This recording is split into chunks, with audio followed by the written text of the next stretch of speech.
Et ce n'était certainement pas un avion écrasé.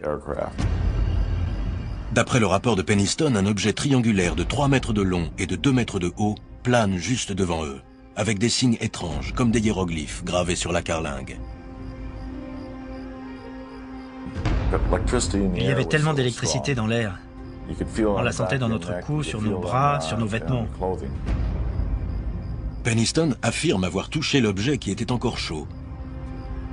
Il a essayé d'érafler la surface avec sa lampe de poche, sans réussir à y laisser une marque. J'étais abasourdi. Je savais qu'il ne venait pas de notre planète. Il était trop avancé sur le plan technologique. Il ne faisait aucun bruit et on ne voyait aucun système d'atterrissage, alors qu'il semblait s'être posé. Les aviateurs observent l'objet pendant pratiquement 45 minutes, ayant de se souvenir d'autant de détails que possible. Puis soudain, l'intrus commence à s'agiter.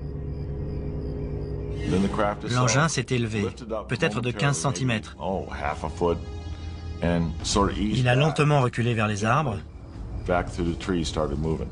puis en une fraction de seconde, il a disparu. Quand ils reviennent à la base, le soleil commence déjà à se lever. Craignant que personne ne croie à leur histoire, ils hésitent à signaler l'incident. Mais finalement, ils découvrent qu'ils ne sont pas les premiers à qui c'est arrivé. On nous a dit de ne pas parler de l'incident, sauf à certaines personnes autorisées. Le lendemain matin, Penniston retourne dans la forêt pour participer à l'enquête. Sur le sol, à l'endroit où se tenait l'objet, il remarque 3 empreintes. Des moulages sont réalisés. Penniston les a conservés. On peut voir que la nacelle était petite. Et si on tourne le moulage, on voit qu'elle était profonde, entre 5 et 9 cm. Le sol était dur, mais la nacelle s'est quand même enfoncée jusqu'à cette profondeur. Mais cette histoire insensée n'a pas convaincu tout le monde, à commencer par le commandant adjoint. Je connaissais assez bien Jim Penniston. Il était plein d'avenir, c'était un jeune agent de sécurité. Mais j'ai eu du mal à croire à son histoire.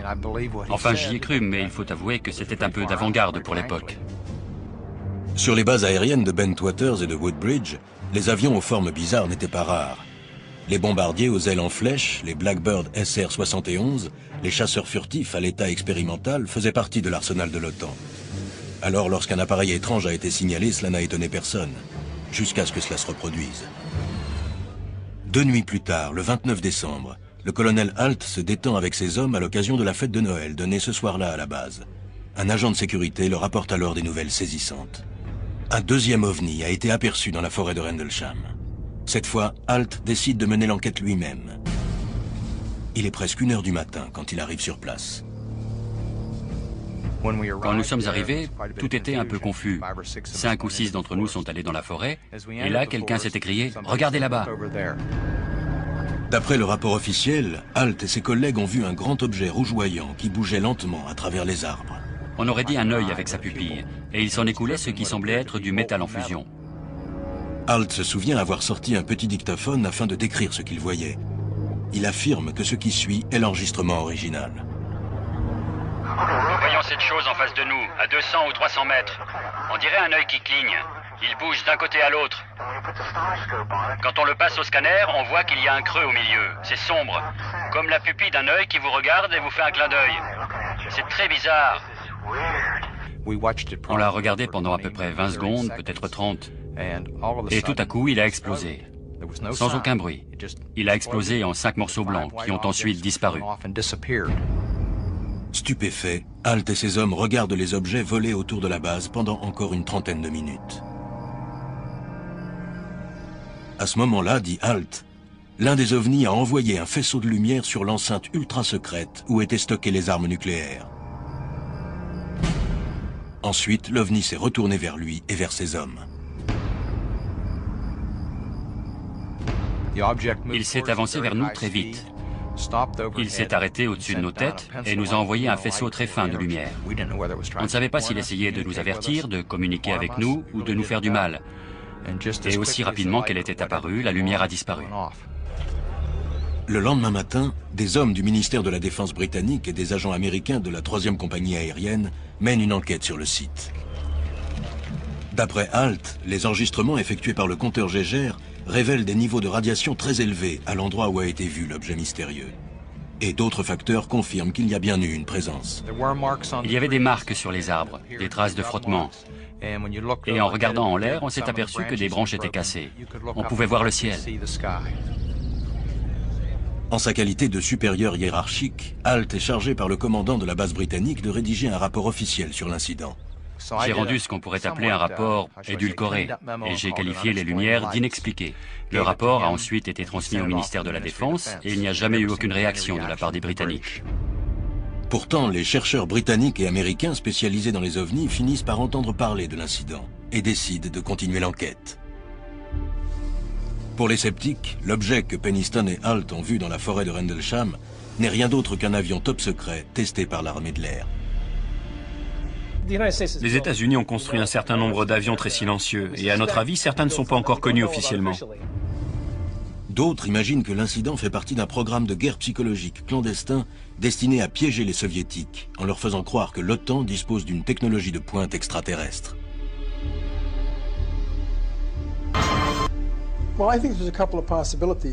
Il y a plusieurs possibilités. Le colonel Holt a très bien pu mentir dans son rapport dans le but de semer le trouble chez certaines personnes, sachant qu'une guerre psychologique était en cours. Ou bien, deuxième solution, il ignorait le programme de guerre psychologique. Et ce vol inattendu était destiné à tester la sécurité de notre système de défense. Charles HALT a par la suite été promu colonel et nommé commandant de la base. Il a pris sa retraite en 1991. James Penniston a quitté l'armée de l'air en 1993 après avoir reçu de nombreuses récompenses pour ses services. Ils avouent tous les deux qu'il n'a pas été facile d'oublier l'incident. Mais l'un comme l'autre reste catégorique à propos de ce qu'ils ont vu dans la forêt de Rendlesham. Et d'autres militaires qui étaient également là soutiennent leur version. Je suis sûr que ceux qui commandaient l'objet connaissaient notre présence, à voir la façon dont il s'est avancé vers nous. La question de la lumière dans le ciel n'est que secondaire. En fait, c'est un problème de sécurité nationale. Selon certains, pourtant, l'incident de Suffolk en Angleterre, le 29 décembre 1980, ne fut pas la dernière apparition de cet ovni. Exactement 9 heures après, et de l'autre côté de l'océan, 2 femmes et un jeune garçon ont raconté avoir été terrifiés à la vue d'un petit ovni de forme triangulaire. S'agissait-il, comme certains le prétendent, du même ovni aperçu sur les bases militaires en Angleterre? Lorsqu'ils ont entendu parler de ce deuxième événement et de sa ressemblance avec l'incident de Suffolk, des chercheurs ont décidé d'enquêter sur cette étrange similitude. Certains en ont conclu qu'il s'agissait bien du même ovni.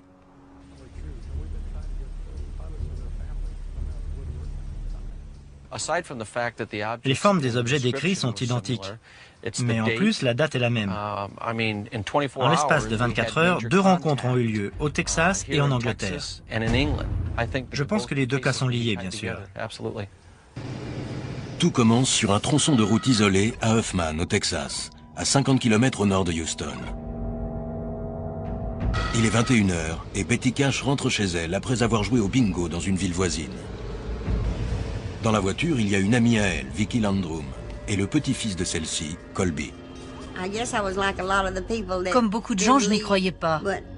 Mais quand ça m'est arrivé, je savais que ce n'était pas une blague. C'est Colby qui remarque une lumière vive au-dessus de la cime des arbres. Et grand-mère, c'est quoi cette lumière? Il m'a dit, grand-mère, c'est quoi cette lumière? Et l'objet s'approchait de plus en plus. Il était comme suspendu au-dessus de la route. Et c'était comme s'il allait tomber. Mais à chaque fois qu'il descendait, du feu s'en échappait et l'objet remontait. D'après Vicky, le vaisseau spatial de forme triangulaire s'est mis à plonger en piqué et à projeter des gaz d'échappement en feu sur la route, obligeant Vicky à freiner à mort pour éviter de traverser les flammes. Betty est ensuite sortie de la voiture en se protégeant les yeux des flammes et de la fumée. Betty, reviens! Colby a peur! Je criais pour que Betty revienne dans la voiture. Je ne voulais pas qu'elle se fasse brûler. C'était vraiment chaud. Je crois que je suis brûlée. Qu'est-ce qui s'est passé? Elle a fini par revenir dans la voiture. Et puis l'objet s'est mis à monter. Et il a atteint la cime des arbres. Lentement, il est allé sur la droite. Et quand il s'est éloigné, nous avons décidé de partir. Soudain, plusieurs hélicoptères birotors arrivent au-dessus de leur tête, essayant apparemment d'encercler l'objet mystérieux.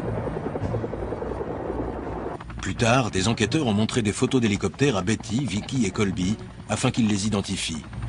Il s'agissait de Chinook, un modèle utilisé par l'armée de l'air lors de treuillages de charges lourdes. Nous avons compté les hélicoptères, il y en avait 22. Ils étaient tous autour et au-dessus de l'OVNI. Et je suis sûre qu'ils essayaient de l'escorter ou bien de le cerner. 5 minutes plus tard, l'engin mystérieux et les hélicoptères s'évanouissent dans l'obscurité. Et nos 3 témoins, bien qu'effrayés, réussissent à rentrer chez eux.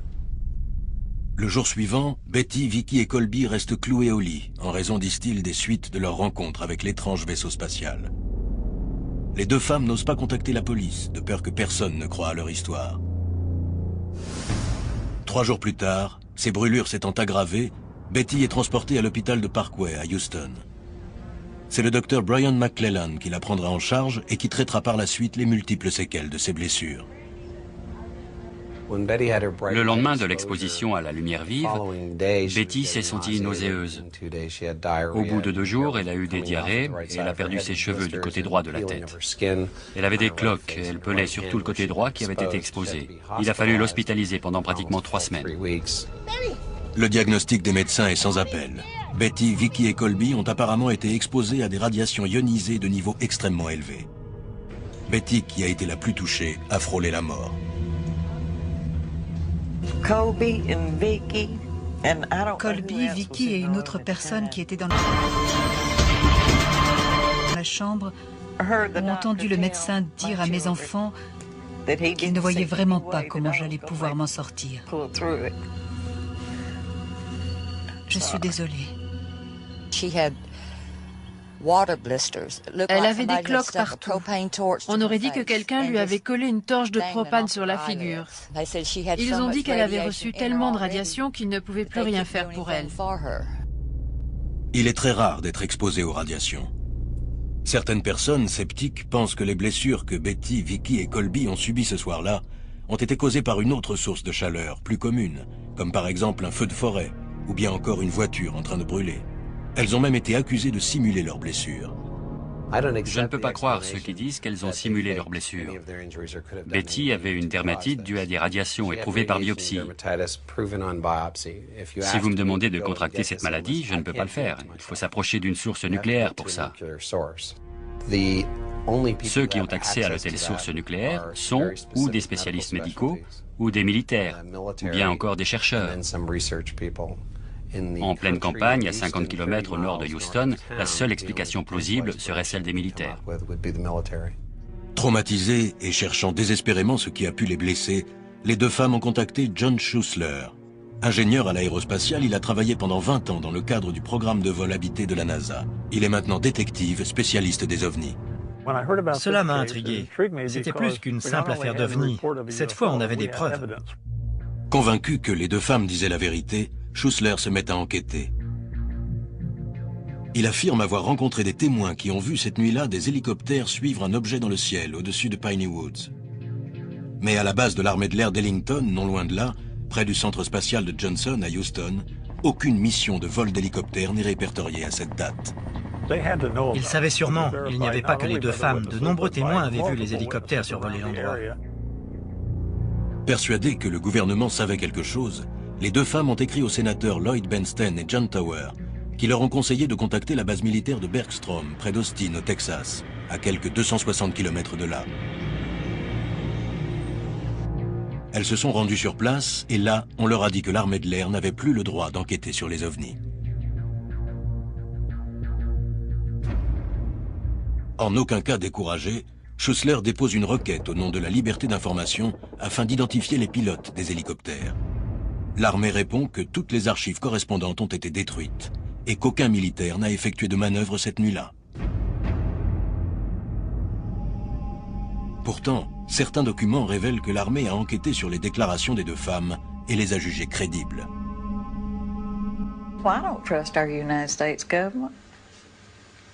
Je n'ai aucune confiance en notre gouvernement. Ce n'est pas pour être méchante ou brutale, mais c'est ce que je ressens. S'ils veulent me porter préjudice, qu'ils le fassent. Ils ont ruiné ma santé, anéanti ma vie. Que peuvent-ils faire de plus? Le 29 décembre 1998, jour du 18e anniversaire des faits, Betty meurt des complications d'une attaque cérébrale. Mais encore aujourd'hui, ses amis et sa famille sont persuadés que son décès a un lien direct avec son exposition à l'OVNI. C'est ça qui l'a tuée, et qui me tuera sans doute aussi. Mais pour d'autres, l'objet volant qui a blessé Betty était peut-être un avion américain. Il est aussi possible qu'il ne s'agisse pas du tout d'un vaisseau extraterrestre, mais d'un programme secret visant à augmenter la force des moteurs Nerva, qui était destiné à utiliser la puissance nucléaire sur des fusées. Nerva signifie moteur nucléaire pour les applications aux propulseurs de fusées. La NASA et l'armée ont testé ces prototypes depuis les années 1950, afin de les utiliser sur des vaisseaux spatiaux. Les gaz qu'ils dégagent émettent en effet de grandes quantités de radiation ionisée. Je suis sûr que bon nombre d'ovnis vus à travers le monde sont en fait des vaisseaux et des avions qui devaient être dissimulés au public. Si le gouvernement refuse de donner la moindre information sur ce qui s'est réellement passé, c'est à cause du problème de responsabilité. Il ne veut pas assumer. Nous ne saurons peut-être jamais ce qui s'est vraiment passé près de la petite ville de Huffman, au Texas. Mais en ce qui les concerne, Colby et Vicky souhaitent tout simplement oublier. S'il est un endroit au monde où les apparitions d'OVNI ont été particulièrement nombreuses, c'est bien le Nevada aux États-Unis. C'est là que la vaste zone militaire de tir Nellis a été installée, au beau milieu des Amarantes et sous des températures extrêmes. Mais c'est aussi le cœur des légendaires infrastructures top secrètes connues sous le nom de Zone 51. Dans les environs, il est habituel de voir des avions à l'allure étrange. Pendant des décennies, le profil maintenant familier de l'avion de chasse F-117 et du bombardier B-2, aussi silencieux l'un que l'autre, ont engendré bon nombre de signalements d'OVNI. Le physicien nucléaire Stanton Friedman a travaillé sur plusieurs projets classés secret défense. Il est persuadé qu'un très grand nombre d'avions non conventionnels sont fabriqués et testés ici. Certains prétendent que des véhicules extraterrestres sont à l'étude pour renforcer nos connaissances en ingénierie et pour pouvoir les dupliquer. On sait que des tests sur des véhicules de pointe sont réalisés dans la zone 51. On parle aussi de l'Aurore. Ce serait la relève du SR-71. Il pourrait atteindre les 7200 km/h. Existe-t-il vraiment? Je n'en sais rien. Est-ce que le gouvernement peut faire des tests en secret? Bien sûr que oui. Quelles que soient les opérations secrètes effectuées sur la zone 51, ce ne sont que des suppositions. Mais quiconque ignore les panneaux défense d'entrée à l'entrée du périmètre s'expose à une force meurtrière tout à fait légale. Et en tout cas, ceux qui croient aux ovnis et leurs détracteurs se rejoignent au moins sur un point. Il se passe quelque chose ici que le gouvernement tient absolument à cacher. D'après les témoignages, il est évident qu'il y a là un secret bien gardé à propos d'un incroyable mystère qui se produit depuis très longtemps partout dans le monde. J'en suis persuadé, je le sais. Au sud de la zone 51, à moins d'1 heure de vol, s'étend la ville de Phoenix, l'une des villes les plus peuplées de l'Ouest. Rien d'étonnant donc à ce que ce soit là que les témoignages collectifs relatifs à la présence d'OVNI soient particulièrement nombreux. Une nuit, plusieurs personnes ont ainsi vu un objet aéroporté survoler la vallée de Phoenix. Deux d'entre elles, un pilote de ligne commerciale et sa femme, rentraient chez eux après avoir dîné à l'extérieur. Il était environ 20h30. Ma femme m'a demandé ce que pouvaient bien être ces lumières. Elle a arrêté la voiture, je suis sorti et j'ai regardé en l'air. Les lumières s'approchaient et nous ont survolés. Et là j'ai dit, ce ne sont en tout cas pas des chasseurs. Le couple a préféré garder l'anonymat, mais ce sont des témoins de confiance. Vétéran du Vietnam, il a 30 ans d'expérience dans le domaine des avions, aussi bien civils que militaires. On est sorti de la voiture et on a éteint le moteur. Et là, on a réalisé que l'engin était silencieux. Ça m'a donné la chair de poule. Et puis, il était si grand.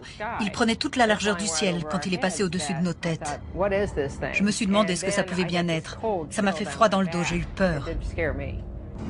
L'objet de forme triangulaire et de la taille de plusieurs terrains de football passe lentement au-dessus d'eux, et ils l'observent comme envoûté. Puis l'OVNI disparaît au loin. Il était juste au-dessus de ma tête, et j'ai vu que ce n'était pas un avion. Il ne faisait aucun bruit, et il allait trop lentement. J'ai réalisé que j'ignorais complètement ce que c'était. Mais ils ne sont pas les seuls à Phoenix à être intrigués par les lumières. À plusieurs endroits de la ville, des habitants filment l'événement. Des centaines, peut-être même des milliers de citoyens ordinaires remarquent ces lumières étranges, jusqu'à environ 22 heures. D'après les témoins, le premier engin a été signalé à la frontière entre le Nevada et l'Arizona.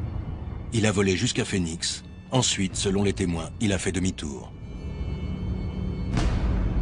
Le lendemain, toute la ville est en émoi, fascinée mais aussi apeurée. Des centaines d'habitants appellent la police de Phoenix ainsi que la base militaire de Luke, en leur demandant qu'est-ce que c'était. À la radio, les témoignages se succèdent avec des versions différentes quant à la nature de l'objet volant. Cet engin vous a volé au-dessus de la tête? Exactement. Il était si gros qu'il a recouvert tout le voisinage. Tout d'un coup, ça nous a vraiment fait un choc. L'armée nie toute implication et affirme qu'aucun vol n'était prévu ce soir-là. Nous avons contacté la base de l'armée de l'air de Davis Mountain à Tucson, ainsi que la base de Luke. On a parlé avec les gens de Fort Huachuca. On les a contactés, mais ils nous ont tous affirmé qu'aucun de leurs avions n'était dans les environs. Les contrôleurs aériens de la ville soutiennent la version de l'armée, affirmant que leur radar n'a rien détecté, mis à part les avions des lignes civiles. Les démentis des autorités soulèvent une vague de protestations. Exigeant la vérité, des habitants contactent la conseillère municipale Frances Barwood et lui demandent de se pencher sur la question. J'ai moi-même rencontré plus d'une centaine de personnes. Des professionnels, des officiers de police, des militaires, des retraités de l'armée, des contrôleurs aériens de l'armée. Après leur avoir parlé, je me suis dit que si cet avion nous appartenait, ça devait être un engin incroyable. Sinon, il fallait que je sache ce que c'était. Le 6 mai, elle soulève la question lors d'une réunion du conseil municipal. D'après ce que j'ai vu à la télévision, il avait la taille d'un terrain de football. Et il possédait 7 lumières. Elles bougeaient toutes ensemble, comme si elles étaient reliées entre elles. On ignore si c'est une farce ou si un truc énorme a survolé notre ciel. Mais ça m'intrigue parce que les gens posent de plus en plus de questions. 2 mois plus tard, à la suite de la parution d'un article dans USA Today, la garde aérienne nationale fait une déclaration. L'un de ses avions aurait lâché des balises lumineuses le 13 mars au cours d'un exercice d'entraînement. On a découvert que ce jour-là, un avion, un A-10 de la garde nationale du Maryland, était bien en entraînement sur la zone de tir de Barry Goldwater. Mais au lieu de rassurer les habitants, la déclaration a produit l'effet inverse. Je peux vous certifier sans l'ombre d'un doute que ce que nous avons vu, ma femme et moi, ce n'étaient pas des balises lumineuses. J'en ai tiré avec mon hélicoptère au Vietnam. Et ce serait vraiment dangereux de les lâcher au-dessus des habitations. En plus, elles n'auraient jamais pu rester en formation aussi parfaite aussi longtemps. L'expert en vidéo, Jim Dilettoso, a passé des heures à étudier les enregistrements de l'incident. Pour lui, les balises lumineuses ne sont pas une explication valable à ce qu'il voit sur les cassettes. J'ai étudié toutes les propriétés des lumières de Phoenix. Ce qu'on remarque en premier, c'est qu'elles ne bougent pas, elles ne vacillent pas. Et le plus intéressant, c'est la façon dont elles apparaissent et disparaissent. Elles sont d'un blanc très pur. Encore aujourd'hui, les théories sont nombreuses sur la véritable nature des lumières aperçues ce soir-là à Phoenix. C'est forcément des vols de l'armée. Notre gouvernement nous mentirait et nous cacherait des choses? Bien évidemment. Ils font ça tous les jours, ça fait partie de leur boulot. Il y a des choses que nous ne devons pas savoir, des secrets de défense nationale. Ou bien était-ce quelque chose de plus conventionnel, une technologie de base? En voyant la vidéo de ces apparitions, ça m'a rappelé ce qui se fait parfois au Mexique. Ils mettent des bougies dans des sacs en papier et ils les font flotter dans le ciel la nuit pendant les cérémonies. Elles brillent et certaines personnes sont vraiment douées pour les faire voler en formation. Mais pour d'autres, la réponse ne se trouve pas sur Terre. Je ne serais pas surprise qu'il y ait un phénomène inexpliqué et étranger à notre monde derrière tout ça. Pourquoi ne pas être franc? Depuis cet événement, je regarde sans cesse autour de moi. Je veux revoir cette chose que je n'ai pas pu identifier. Maintenant, j'ai plus tendance à croire ceux qui disent avoir vu quelque chose. Toujours à la recherche de formes de vie extraterrestres, les scientifiques explorent les confins de l'univers. Mais peut-être regarde-t-on dans la mauvaise direction. Un chercheur de Maverick affirme que les ovnis sont ici, en ce moment même, tout autour de nous. Ils volent, piquent, planent tout autour de nous, partout. Pour lui, il s'agit de manifestations d'une nouvelle forme de vie assez étrange que la science a complètement occultée. J'ai découvert ces choses qui volent tout autour de nous et qui vivent parmi nous depuis très longtemps. Elles ressemblent à des serpents dans le ciel. On les appelle sagettes. José Escamilla est monteur vidéo et enquêteur sur les ovnis. Il les filme depuis 15 ans. Tout a basculé pour lui une nuit de 1993. Alors qu'il examinait des rushs, quelque chose d'inhabituel a attiré son regard. Venu de nulle part, un objet étrange comme un mille-pattes a traversé l'écran. Puis un autre, et encore un autre. J'ai pensé que c'était des insectes. Je les voyais dans le viseur. Ils filaient à toute allure. C'est seulement quand j'ai regardé le film au ralenti que j'ai vu les insectes, les oiseaux, et puis cette chose étrange qui ressemblait à un serpent. Ça m'a intrigué. C'était la première fois que je voyais ça. Pressentant une énigme intéressante à élucider, Escamilla regarde de nouveau toutes ses cassettes. Et là, il les aperçoit. Translucides, de petits objets volants ressemblant à des serpents dotés d'ailerons qui se tortillent en traversant le ciel. J'ai fait des tests sur les caméras pour être sûr que je ne me trompais pas. Mais les caméras fonctionnent parfaitement bien. Pourtant, les sagettes apparaissent toujours sur certains enregistrements. Escamilla cherche alors des indices dans les ouvrages scientifiques, mais aucun ne mentionne ces créatures étranges. Il se dit alors qu'il vient d'ouvrir une sorte de yéti céleste. On pense que c'est une créature qui est parmi nous depuis des millions d'années. Elle évolue dans une partie du spectre biologique que nous avons toujours ignorée. 10 ans après sa première découverte, Escamilla gagne sa vie en commercialisant les films qu'il réalise sur les sagettes. Il pose sa caméra à différents endroits en attendant qu'elles apparaissent. La plupart du temps, les sagettes sont absentes, mais parfois, elles se manifestent sur l'écran. Escamilla affirme qu'il a filmé des sagettes frôlant des foules entières, tournoyant au-dessus de bâtiments ou en train de fondre sur des sites sacrés. Faut voir comment elles volent et les mouvements qu'elles font, c'est incroyable. Si les sagettes existent depuis des milliers d'années, pourquoi le milieu scientifique n'en fait-il jamais mention? Escamilla a montré ses enregistrements à des scientifiques qui ont été intrigués, mais qui ont refusé de les associer à des phénomènes inexpliqués. Si un scientifique déclare qu'il veut mener des recherches sur les ovnis, ses financements lui sont aussitôt retirés. Le milieu universitaire le laisse tomber, c'est en cela que la communauté scientifique est injuste. Elle ferme ses portes aux phénomènes les plus incroyables qu'il nous est donné d'étudier. Est-ce une découverte capitale pour la biologie? Ou bien Escamilla essaye-t-il d'exploiter une simple illusion d'optique? Nous avons demandé à des scientifiques ce qu'ils pensaient de ces sagettes. Pour le physicien Tom McDonough, les sagettes d'Escamilla doivent en effet être étudiées, mais par un entomologiste. Pour moi, c'est une combinaison de plusieurs phénomènes naturels. Ces sagettes ont 6 petites extensions et c'est précisément le nombre de pattes que possèdent les insectes. N'importe quel objet qui traverse les rayons du soleil est illuminé par l'arrière, ce qui produit un phénomène appelé diffraction.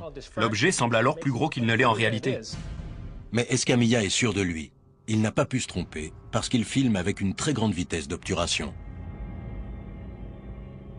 C'est vrai que certains insectes ressemblent à des petites sagettes. Mais quand on filme au 1/10 millième, ce qui est mon cas, un insecte a la forme d'un insecte, un oiseau est un oiseau, et une sagette est une sagette. C'est aussi simple que ça. Mais alors pourquoi les sagettes apparaissent-elles floues, même avec une vitesse d'obturation de 1/10 millième? Selon Stephen Walton, professeur de physique et d'astronomie, c'est très simple. C'est un phénomène très connu. Il suffit de penser, par exemple, au sillage d'un avion qui, en réfractant la lumière, produit le même effet. Ce qu'on voit ici ressemble à ce qu'on appelle les turbulences tournantes. Ces gaz qui s'échappent à l'arrière d'un avion en tournoyant dans le tunnel aérodynamique. Emboîtant le pas à Escamilla, d'autres enquêteurs ont également filmé des sagettes. Mais leur nature exacte est toujours source de controverses. Depuis la première apparition des ovnis, les hommes ont cherché à percer leurs secrets et à identifier leurs origines. Pourtant, malgré plus d'un demi-siècle d'enquêtes et de débats animés, la preuve indiscutable de leur existence nous échappe encore. Or, d'après certaines personnes, cette preuve se trouverait dans les archives de l'agence spatiale américaine, la NASA. La NASA est une agence énorme. Un membre du personnel peut très bien connaître la vérité alors qu'un autre l'ignore. Au début des années 90, la NASA diffusait toutes ses émissions sur les télévisions du monde entier, en direct et 24 heures sur 24. On y voyait le lancement des fusées, les pas des astronautes dans l'espace ou bien de banales opérations de maintenance. David Sereda, écrivain, affirme que les films de la NASA regorgent de centaines d'ovnis, des globes palpitants, des objets qui volent en formation, d'autres objets qui semblent défier les lois de la physique et qui tout à coup s'évanouissent comme s'ils provenaient d'une autre dimension.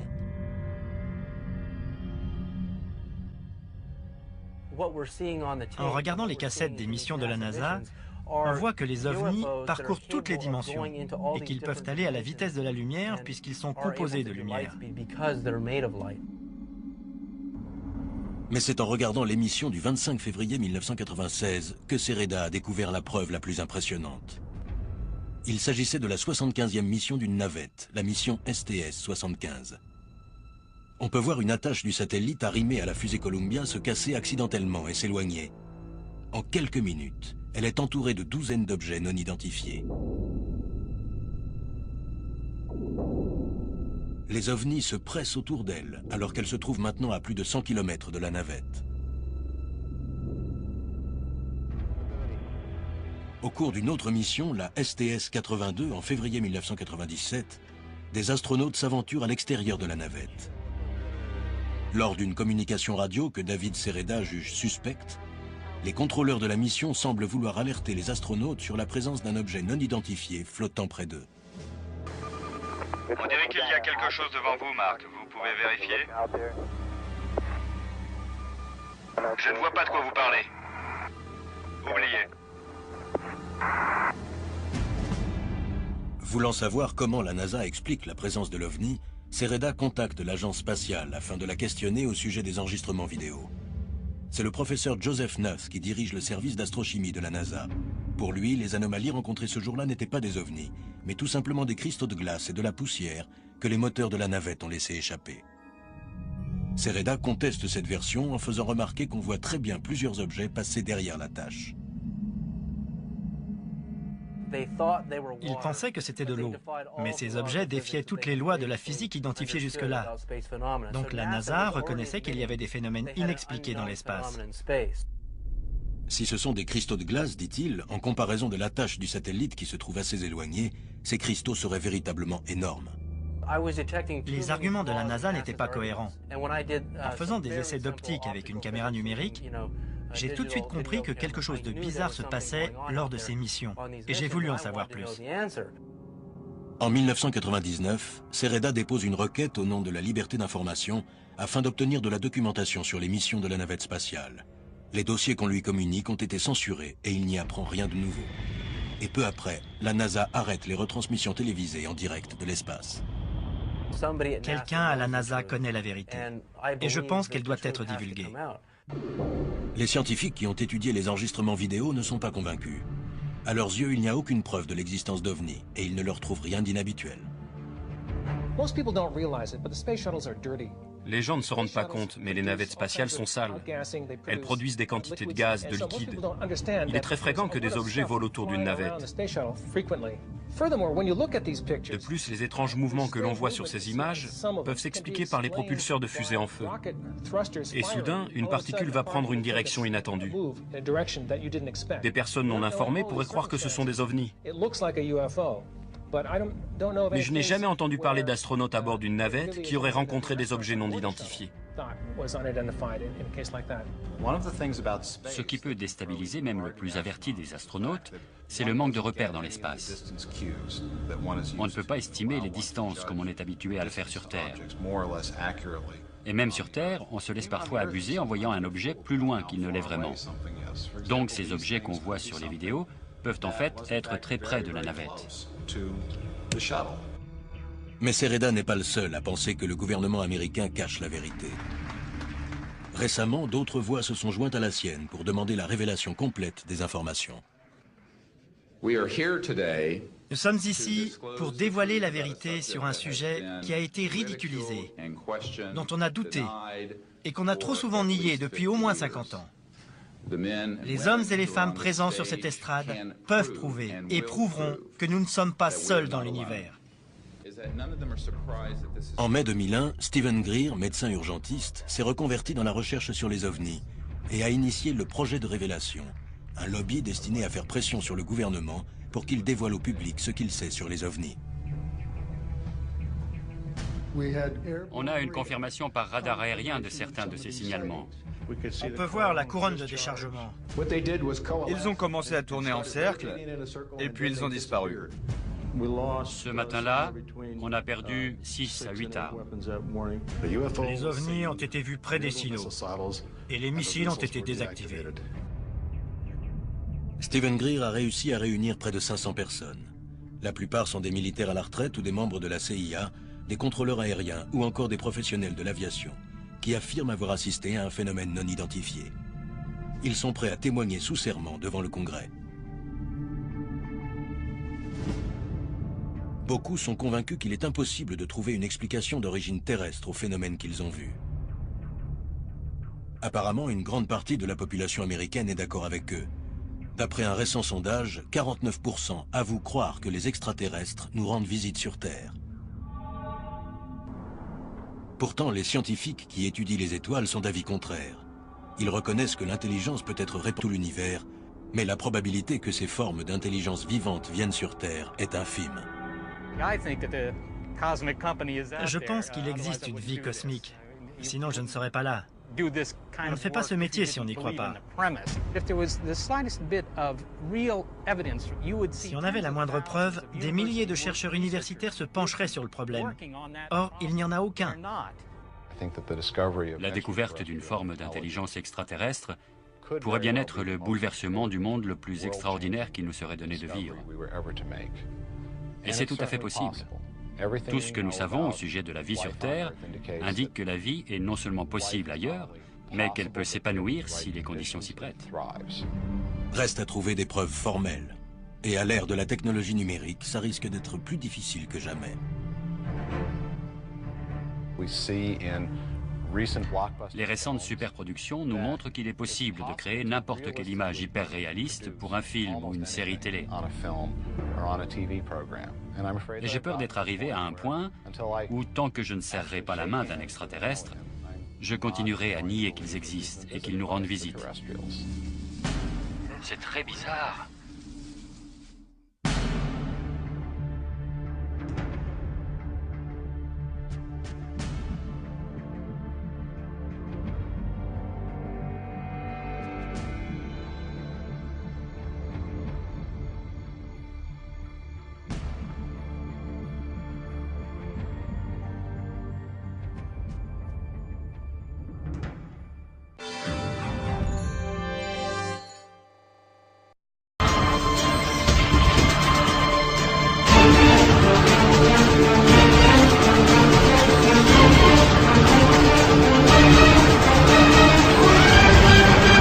Signifie moteur nucléaire pour les applications aux propulseurs de fusées.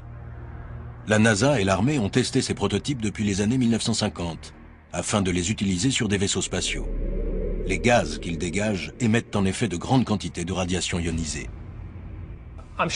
Je suis sûr que bon nombre d'ovnis vus à travers le monde sont en fait des vaisseaux et des avions qui devaient être dissimulés au public.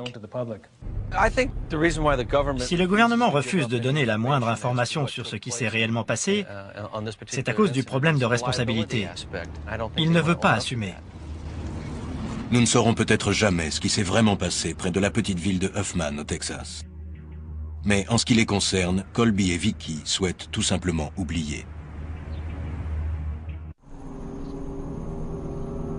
S'il est un endroit au monde où les apparitions d'ovnis ont été particulièrement nombreuses, c'est bien le Nevada aux États-Unis. C'est là que la vaste zone militaire de tir Nellis a été installée, au beau milieu des Amarantes et sous des températures extrêmes. Mais c'est aussi le cœur des légendaires infrastructures top secrètes connues sous le nom de Zone 51. Dans les environs, il est habituel de voir des avions à l'allure étrange. Pendant des décennies, le profil maintenant familier de l'avion de chasse F-117 et du bombardier B-2, aussi silencieux l'un que l'autre, ont engendré bon nombre de signalements d'ovnis. Le physicien nucléaire Stanton Friedman a travaillé sur plusieurs projets classés secret défense. Il est persuadé qu'un très grand nombre d'avions non conventionnels sont fabriqués et testés ici. Certains prétendent que des véhicules extraterrestres sont à l'étude pour renforcer nos connaissances en ingénierie et pour pouvoir les dupliquer. On sait que des tests sur des véhicules de pointe sont réalisés dans la zone 51. On parle aussi de l'Aurore. Ce serait la relève du SR-71. Il pourrait atteindre les 7200 km/h. Existe-t-il vraiment? Je n'en sais rien. Est-ce que le gouvernement peut faire des tests en secret? Bien sûr que oui. Quelles que soient les opérations secrètes effectuées sur la zone 51, ce ne sont que des suppositions. Mais quiconque ignore les panneaux défense d'entrée à l'entrée du périmètre s'expose à une force meurtrière tout à fait légale. Et en tout cas, ceux qui croient aux ovnis et leurs détracteurs se rejoignent au moins sur un point.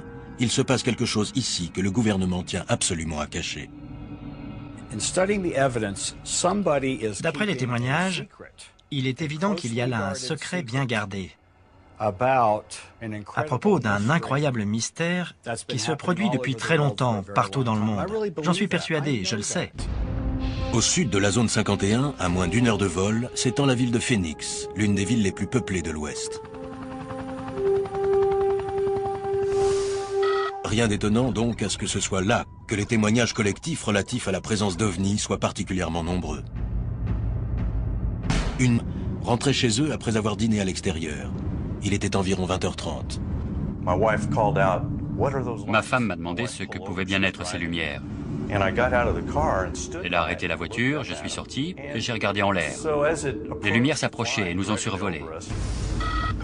Et là j'ai dit, ce ne sont en tout cas pas des chasseurs. Le couple a préféré garder l'anonymat, mais ce sont des témoins de confiance. Vétéran du Vietnam, il a 30 ans d'expérience dans le domaine des avions, aussi bien civils que militaires. On est sorti de la voiture et on a éteint le moteur. Et là, on a réalisé que l'engin était silencieux. Ça m'a donné la chair de poule. Et puis, il était si grand. Il prenait toute la largeur du ciel quand il est passé au-dessus de nos têtes. Je me suis demandé ce que ça pouvait bien être. Ça m'a fait froid dans le dos, j'ai eu peur.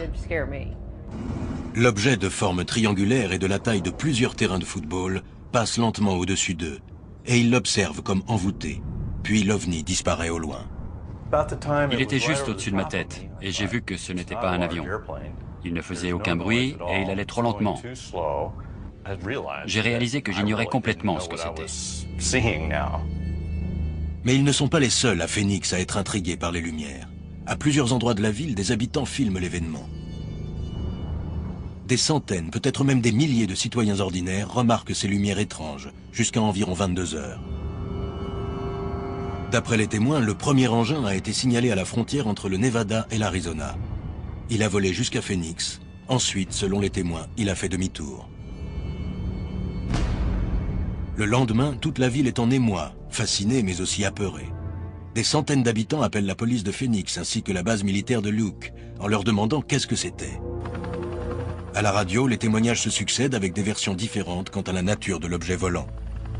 Cet engin vous a volé au-dessus de la tête? Exactement. Il était si gros qu'il a recouvert tout le voisinage. Tout d'un coup, ça nous a vraiment fait un choc. L'armée nie toute implication et affirme qu'aucun vol n'était prévu ce soir-là. Nous avons contacté la base de l'armée de l'air de Davis Mountain à Tucson, ainsi que la base de Luke. On a parlé avec les gens de Fort Huachuca. On les a contactés, mais ils nous ont tous affirmé qu'aucun de leurs avions n'était dans les environs. Les contrôleurs aériens de la ville soutiennent la version de l'armée, affirmant que leur radar n'a rien détecté, mis à part les avions des lignes civiles. Les démentis des autorités soulèvent une vague de protestations. Exigeant la vérité, des habitants contactent la conseillère municipale Frances Barwood et lui demandent de se pencher sur la question. J'ai moi-même rencontré plus d'une centaine de personnes. Des professionnels, des officiers de police, des militaires. Plus tard, ces brûlures s'étant aggravées, Betty est transportée à l'hôpital de Parkway à Houston. C'est le docteur Brian McClellan qui la prendra en charge et qui traitera par la suite les multiples séquelles de ses blessures. Le lendemain de l'exposition à la lumière vive, Betty s'est sentie nauséeuse. Au bout de 2 jours, elle a eu des diarrhées et elle a perdu ses cheveux du côté droit de la tête. Elle avait des cloques, elle pelait sur tout le côté droit qui avait été exposé. Il a fallu l'hospitaliser pendant pratiquement 3 semaines. Le diagnostic des médecins est sans appel. Betty, Vicky et Colby ont apparemment été exposés à des radiations ionisées de niveau extrêmement élevé. Betty, qui a été la plus touchée, a frôlé la mort. Colby, Vicky et une autre personne qui était dans la chambre ont entendu le médecin dire à mes enfants qu'il ne voyait vraiment pas comment j'allais pouvoir m'en sortir. Je suis désolée. Elle avait des cloques partout. On aurait dit que quelqu'un lui avait collé une torche de propane sur la figure. Ils ont dit qu'elle avait reçu tellement de radiation qu'ils ne pouvaient plus rien faire pour elle. Il est très rare d'être exposé aux radiations. Certaines personnes sceptiques pensent que les blessures que Betty, Vicky et Colby ont subies ce soir-là ont été causées par une autre source de chaleur, plus commune, comme par exemple un feu de forêt, ou bien encore une voiture en train de brûler. Elles ont même été accusées de simuler leurs blessures. Je ne peux pas croire ceux qui disent qu'elles ont simulé leurs blessures. Betty avait une dermatite due à des radiations éprouvées par biopsie. Si vous me demandez de contracter cette maladie, je ne peux pas le faire. Il faut s'approcher d'une source nucléaire pour ça. Ceux qui ont accès à de telles sources nucléaires sont ou des spécialistes médicaux, ou des militaires, ou bien encore des chercheurs. En pleine campagne, à 50 km au nord de Houston, la seule explication plausible serait celle des militaires. Traumatisées et cherchant désespérément ce qui a pu les blesser, les 2 femmes ont contacté John Schuessler. Ingénieur à l'aérospatiale, il a travaillé pendant 20 ans dans le cadre du programme de vol habité de la NASA. Il est maintenant détective, spécialiste des ovnis. Cela m'a intrigué. C'était plus qu'une simple affaire d'ovnis. Cette fois, on avait des preuves. Convaincu que les 2 femmes disaient la vérité, Schuessler se met à enquêter. Il affirme avoir rencontré des témoins qui ont vu cette nuit-là des hélicoptères suivre un objet dans le ciel au-dessus de Piney Woods. Mais à la base de l'armée de l'air d'Ellington, non loin de là, près du centre spatial de Johnson à Houston, aucune mission de vol d'hélicoptère n'est répertoriée à cette date. Ils savaient sûrement, il n'y avait pas que les 2 femmes. De nombreux témoins avaient vu les hélicoptères survoler l'endroit. Persuadé que le gouvernement savait quelque chose, Un serpent. Ça m'a intrigué, c'était la première fois que je voyais ça. pressentant une énigme intéressante à élucider, Escamilla regarde de nouveau toutes ses cassettes. Et là, il les aperçoit. Translucides, de petits objets volants ressemblant à des serpents dotés d'ailerons qui se tortillent en traversant le ciel. J'ai fait des tests sur les caméras pour être sûr que je ne me trompais pas. Mais les caméras fonctionnent parfaitement bien. Pourtant, les sagettes apparaissent toujours sur certains enregistrements. Escamilla cherche alors des indices dans les ouvrages scientifiques, mais aucun ne mentionne ces créatures étranges. Il se dit alors qu'il vient d'ouvrir une sorte de yéti céleste. On pense que c'est une créature qui est parmi nous depuis des millions d'années. Elle évolue dans une partie du spectre biologique que nous avons toujours ignorée. 10 ans après sa première découverte, Escamilla gagne sa vie en commercialisant les films qu'il réalise sur les sagettes. Il pose sa caméra à différents endroits en attendant qu'elles apparaissent. La plupart du temps, les sagettes sont absentes, mais parfois elles se manifestent sur l'écran. Escamilla affirme qu'il a filmé des sagettes frôlant des foules entières, tournoyant au-dessus de bâtiments ou en train de fondre sur des sites sacrés. Faut voir comment elles volent et les mouvements qu'elles font, c'est incroyable. Si les sagettes existent depuis des milliers d'années, pourquoi le milieu scientifique n'en fait-il jamais mention? Escamilla a montré ses enregistrements à des scientifiques qui ont été intrigués, mais qui ont refusé de les associer à des phénomènes inexpliqués. Si un scientifique déclare qu'il veut mener des recherches sur les ovnis, ses financements lui sont aussitôt retirés.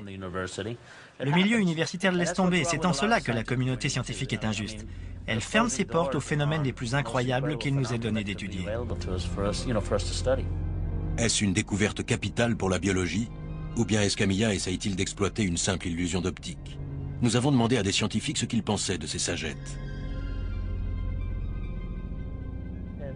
Pour le physicien Tom McDonough, les sagettes d'Escamilla doivent en effet être étudiées, mais par un entomologiste. Pour moi, c'est une combinaison de plusieurs phénomènes naturels. Ces sagettes ont 6 petites extensions et c'est précisément le nombre de pattes que possèdent les insectes. N'importe quel objet qui traverse les rayons du soleil est illuminé par l'arrière, ce qui produit un phénomène appelé diffraction. L'objet semble alors plus gros qu'il ne l'est en réalité. Mais Escamilla est sûr de lui. Il n'a pas pu se tromper, parce qu'il filme avec une très grande vitesse d'obturation. C'est vrai que certains insectes ressemblent à des petites sagettes. Mais quand on filme au 1/10 millième, ce qui est mon cas, un insecte a la forme d'un insecte, un oiseau est un oiseau, et une sagette est une sagette. C'est aussi simple que ça. Mais alors pourquoi les sagettes apparaissent-elles floues, même avec une vitesse d'obturation de 1/10 millième? Selon Stephen Walton, professeur de physique et d'astronomie, c'est très simple. Il explique ce qu'il sait sur les ovnis. On a une confirmation par radar aérien de certains de ces signalements. On peut voir la couronne de déchargement. Ils ont commencé à tourner en cercle, et puis ils ont disparu. Ce matin-là, on a perdu 6 à 8 armes. Les ovnis ont été vus près des silos, et les missiles ont été désactivés. Steven Greer a réussi à réunir près de 500 personnes. La plupart sont des militaires à la retraite ou des membres de la CIA, des contrôleurs aériens ou encore des professionnels de l'aviation, qui affirment avoir assisté à un phénomène non identifié. Ils sont prêts à témoigner sous serment devant le Congrès. Beaucoup sont convaincus qu'il est impossible de trouver une explication d'origine terrestre au phénomène qu'ils ont vu. Apparemment, une grande partie de la population américaine est d'accord avec eux. D'après un récent sondage, 49% avouent croire que les extraterrestres nous rendent visite sur Terre. Pourtant, les scientifiques qui étudient les étoiles sont d'avis contraire. Ils reconnaissent que l'intelligence peut être répandue dans tout l'univers, mais la probabilité que ces formes d'intelligence vivante viennent sur Terre est infime. Je pense qu'il existe une vie cosmique. Sinon, je ne serais pas là. On ne fait pas ce métier si on n'y croit pas. Si on avait la moindre preuve, des milliers de chercheurs universitaires se pencheraient sur le problème. Or, il n'y en a aucun. La découverte d'une forme d'intelligence extraterrestre pourrait bien être le bouleversement du monde le plus extraordinaire qu'il nous serait donné de vivre. Et c'est tout à fait possible. Tout ce que nous savons au sujet de la vie sur Terre indique que la vie est non seulement possible ailleurs, mais qu'elle peut s'épanouir si les conditions s'y prêtent. Reste à trouver des preuves formelles. Et à l'ère de la technologie numérique, ça risque d'être plus difficile que jamais. Les récentes superproductions nous montrent qu'il est possible de créer n'importe quelle image hyper réaliste pour un film ou une série télé. Et j'ai peur d'être arrivé à un point où, tant que je ne serrerai pas la main d'un extraterrestre, je continuerai à nier qu'ils existent et qu'ils nous rendent visite. C'est très bizarre.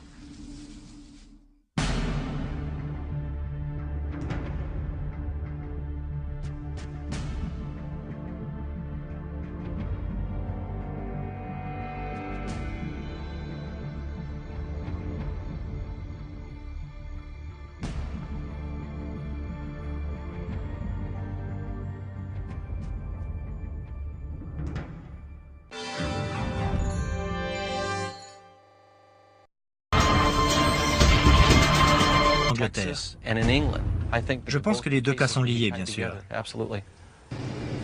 Tout commence sur un tronçon de route isolé à Huffman, au Texas, à 50 km au nord de Houston. Il est 21h et Betty Cash rentre chez elle après avoir joué au bingo dans une ville voisine. Dans la voiture, il y a une amie à elle, Vicky Landrum, et le petit-fils de celle-ci, Colby. Comme beaucoup de gens, je n'y croyais pas. Mais quand ça m'est arrivé, je savais que ce n'était pas une blague. C'est Colby qui remarque une lumière vive au-dessus de la cime des arbres. Et grand-mère, c'est quoi cette lumière? Il m'a dit, grand-mère, c'est quoi cette lumière? Et l'objet s'approchait de plus en plus. Il était comme suspendu au-dessus de la route. Et c'était comme s'il allait tomber. Mais à chaque fois qu'il descendait, du feu s'en échappait et l'objet remontait. D'après Vicky, le vaisseau spatial de forme triangulaire s'est mis à plonger en piqué et à projeter des gaz d'échappement en feu sur la route, obligeant Vicky à freiner à mort pour éviter de traverser les flammes. Betty est ensuite sortie de la voiture en se protégeant les yeux des flammes et de la fumée. Betty, reviens! Colby a peur! Je criais pour que Betty revienne dans la voiture. Je ne voulais pas qu'elle se fasse brûler. C'était vraiment chaud. Je crois que je suis brûlée. Qu'est-ce qui s'est passé? Elle a fini par revenir dans la voiture. Et puis l'objet s'est mis à monter. Et il a atteint la cime des arbres. Lentement, il est allé sur la droite. Et quand il s'est éloigné, nous avons décidé de partir. Soudain, plusieurs hélicoptères birotors arrivent au-dessus de leur tête, essayant apparemment d'encercler l'objet mystérieux. Plus tard, des enquêteurs ont montré des photos d'hélicoptères à Betty, Vicky et Colby afin qu'ils les identifient. Il s'agissait de Chinook, un modèle utilisé par l'armée de l'air lors de treuillages de charges lourdes. Nous avons compté les hélicoptères, il y en avait 22. Ils étaient tous autour et au-dessus de l'OVNI, et je suis sûr qu'ils essayaient de l'escorter ou bien de le cerner. 5 minutes plus tard, l'engin mystérieux et les hélicoptères s'évanouissent dans l'obscurité. Et nos 3 témoins, bien qu'effrayés, réussissent à rentrer chez eux. Le jour suivant, Betty, Vicky et Colby restent cloués au lit, en raison, disent-ils, des suites de leur rencontre avec l'étrange vaisseau spatial. Les 2 femmes n'osent pas contacter la police, de peur que personne ne croie à leur histoire. 3 jours plus tard, ses brûlures s'étant aggravées, Betty est transportée à l'hôpital de Parkway, à Houston. C'est le docteur Brian McClellan qui la prendra en charge et qui traitera par la suite les multiples séquelles de ses blessures. Pendant pratiquement 45 minutes, ayant de se souvenir d'autant de détails que possible. Puis soudain, l'intrus commence à s'agiter. L'engin s'est élevé, peut-être de 15 cm. Il a lentement reculé vers les arbres, puis en une fraction de seconde, il a disparu. Quand ils reviennent à la base, le soleil commence déjà à se lever. Craignant que personne ne croie à leur histoire, ils hésitent à signaler l'incident. Mais finalement, ils découvrent qu'ils ne sont pas les premiers à qui c'est arrivé. On nous a dit de ne pas parler de l'incident, sauf à certaines personnes autorisées. Le lendemain matin, Peniston retourne dans la forêt pour participer à l'enquête. Sur le sol, à l'endroit où se tenait l'objet, il remarque 3 empreintes. Des moulages sont réalisés. Peniston les a conservés. On peut voir que la nacelle était petite. Et si on tourne le moulage, on voit qu'elle était profonde, entre 5 et 9 cm. Le sol était dur, mais la nacelle s'est quand même enfoncée jusqu'à cette profondeur. Mais cette histoire insensée n'a pas convaincu tout le monde, à commencer par le commandant adjoint. Je connaissais assez bien Jim Peniston. Il était plein d'avenir, c'était un jeune agent de sécurité. Mais j'ai eu du mal à croire à son histoire. Enfin, j'y ai cru, mais il faut avouer que c'était un peu d'avant-garde pour l'époque. Sur les bases aériennes de Bentwaters et de Woodbridge, les avions aux formes bizarres n'étaient pas rares. Les bombardiers aux ailes en flèche, les Blackbird SR-71, les chasseurs furtifs à l'état expérimental faisaient partie de l'arsenal de l'OTAN. Alors, lorsqu'un appareil étrange a été signalé, cela n'a étonné personne. Jusqu'à ce que cela se reproduise. 2 nuits plus tard, le 29 décembre, le colonel Halt se détend avec ses hommes à l'occasion de la fête de Noël donnée ce soir-là à la base. Un agent de sécurité leur apporte alors des nouvelles saisissantes. Un 2e ovni a été aperçu dans la forêt de Rendlesham. Cette fois, Alt décide de mener l'enquête lui-même. Il est presque 1 h du matin quand il arrive sur place. Quand nous sommes arrivés, tout était un peu confus. 5 ou 6 d'entre nous sont allés dans la forêt, et là, quelqu'un s'est écrié « Regardez là-bas !» D'après le rapport officiel, Alt et ses collègues ont vu un grand objet rougeoyant qui bougeait lentement à travers les arbres. On aurait dit un œil avec sa pupille, et il s'en écoulait ce qui semblait être du métal en fusion. Alt se souvient avoir sorti un petit dictaphone afin de décrire ce qu'il voyait. Il affirme que ce qui suit est l'enregistrement original. Nous voyons cette chose en face de nous, à 200 ou 300 mètres. On dirait un œil qui cligne. Il bouge d'un côté à l'autre. Quand on le passe au scanner, on voit qu'il y a un creux au milieu. C'est sombre, comme la pupille. On a parlé avec les gens de Fort Huachuca. On les a contactés, mais ils nous ont tous affirmé qu'aucun de leurs avions n'était dans les environs. Les contrôleurs aériens de la ville soutiennent la version de l'armée, affirmant que leur radar n'a rien détecté, mis à part les avions des lignes civiles. Les démentis des autorités soulèvent une vague de protestations. Exigeant la vérité, des habitants contactent la conseillère municipale Frances Barwood et lui demandent de se pencher sur la question. J'ai moi-même rencontré plus d'une centaine de personnes. Des professionnels, des officiers de police, des militaires, des retraités de l'armée, des contrôleurs aériens de l'armée. Après leur avoir parlé, je me suis dit que si cet avion nous appartenait, ça devait être un engin incroyable. Sinon, il fallait que je sache ce que c'était. Le 6 mai, elle soulève la question lors d'une réunion du conseil municipal. D'après ce que j'ai vu à la télévision, il avait la taille d'un terrain de football et il possédait 7 lumières. Elles bougeaient toutes ensemble, comme si elles étaient reliées entre elles. On ignore si c'est une farce ou si un truc énorme a survolé notre ciel. Mais ça m'intrigue parce que les gens posent de plus en plus de questions. 2 mois plus tard, à la suite de la parution d'un article dans USA Today, la garde aérienne nationale fait une déclaration. L'un de ses avions aurait lâché des balises lumineuses le 13 mars, au cours d'un exercice d'entraînement. On a découvert que ce jour-là, un avion, un A-10 de la garde nationale du Maryland, était bien en entraînement sur la zone de tir de Barry Goldwater. Mais au lieu de rassurer les habitants, la déclaration a produit l'effet inverse. Je peux vous certifier sans l'ombre d'un doute que ce que nous avons vu, ma femme et moi, ce n'était pas des balises lumineuses. J'en ai tiré avec mon hélicoptère au Vietnam. Et ce serait vraiment dangereux de les lâcher au-dessus des habitations. En plus, elles n'auraient jamais pu rester en formation aussi parfaite aussi longtemps. L'expert en vidéo, Jim Dilettoso, a passé des heures à étudier les enregistrements de l'incident. Pour lui, les balises lumineuses ne sont pas une explication valable à ce qu'il voit sur les cassettes. J'ai étudié toutes les propriétés des lumières de Phoenix. Ce qu'on remarque en premier, c'est qu'elles ne bougent pas, elles ne vacillent pas. Et le plus intéressant, c'est la façon dont elles apparaissent et disparaissent. Elles sont d'un blanc très pur. Encore aujourd'hui, les théories sont nombreuses sur la véritable nature des lumières aperçues ce soir-là à Phoenix. C'est forcément des vols de l'armée. Notre gouvernement nous mentirait et nous cacherait des choses? Bien évidemment. Ils font ça tous les jours, ça fait partie de leur boulot. Il y a des choses que nous ne devons pas savoir, des secrets de défense nationale. Ou bien était-ce quelque chose de plus conventionnel? Ou bien Escamilla essaye-t-il d'exploiter une simple illusion d'optique? Nous avons demandé à des scientifiques ce qu'ils pensaient de ces sagettes. Pour le physicien Tom McDonough, les sagettes d'Escamilla doivent en effet être étudiées, mais par un entomologiste. Pour moi, c'est une combinaison de plusieurs phénomènes naturels.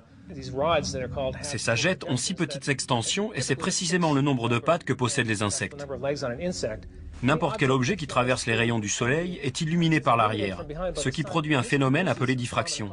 L'objet semble alors plus gros qu'il ne l'est en réalité. Mais Escamilla est sûr de lui. Il n'a pas pu se tromper, parce qu'il filme avec une très grande vitesse d'obturation. C'est vrai que certains insectes ressemblent à des petites sagettes. Mais quand on filme au 1/10 millième, ce qui est mon cas, un insecte a la forme d'un insecte, un oiseau est un oiseau, et une sagette est une sagette. C'est aussi simple que ça. Mais alors pourquoi les sagettes apparaissent-elles floues, même avec une vitesse d'obturation de 1/10 millième? Selon Stephen Walton, professeur de physique et d'astronomie, c'est très simple. C'est un phénomène très connu. Il suffit de penser, par exemple, au sillage d'un avion qui, en réfractant la lumière, produit le même effet. Ce qu'on voit ici ressemble à ce qu'on appelle les turbulences tournantes. Ces gaz qui s'échappent à l'arrière d'un avion en tournoyant dans le tunnel aérodynamique. Emboîtant le pas à Escamilla, d'autres enquêteurs ont également filmé des sagettes. Mais leur nature exacte est toujours source de controverses. Depuis la première apparition des ovnis, les hommes ont cherché à percer leurs secrets et à identifier leurs origines. Pourtant, malgré plus d'un demi-siècle d'enquêtes et de débats animés, la preuve indiscutable de leur existence nous échappe encore. Or, d'après certaines personnes, cette preuve se trouverait dans les archives de l'agence spatiale américaine, la NASA. La NASA est une agence énorme. Un membre du personnel peut très bien connaître la vérité alors qu'un autre l'ignore. Au début des années 90, la NASA diffusait toutes ses émissions sur les télévisions du monde entier, en direct et 24 heures sur 24. On y voyait le lancement des fusées, les pas des astronautes dans l'espace ou bien de banales opérations de maintenance. David Sereda, écrivain, affirme que les films de la NASA regorgent de centaines d'ovnis, des globes palpitants, des objets qui volent en formation, d'autres objets qui semblent défier les lois de la physique et qui tout à coup s'évanouissent comme s'ils provenaient d'une autre dimension.